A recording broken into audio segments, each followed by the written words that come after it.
Complex conjugates you may remember from learning about polynomials in Math 3.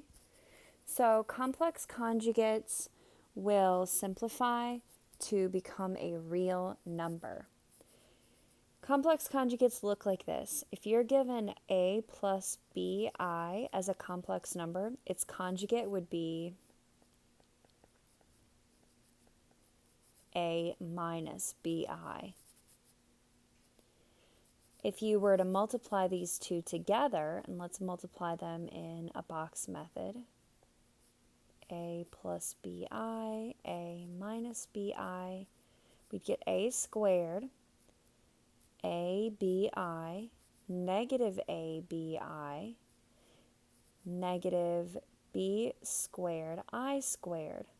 Now the I squared becomes negative 1. So this would actually become negative b squared times negative 1, which would simplify to become b squared. abi and negative abi would both cancel.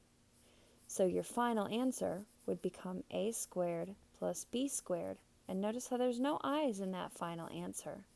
So your final answer is a real number. The purpose of complex conjugates is to cancel imaginary parts.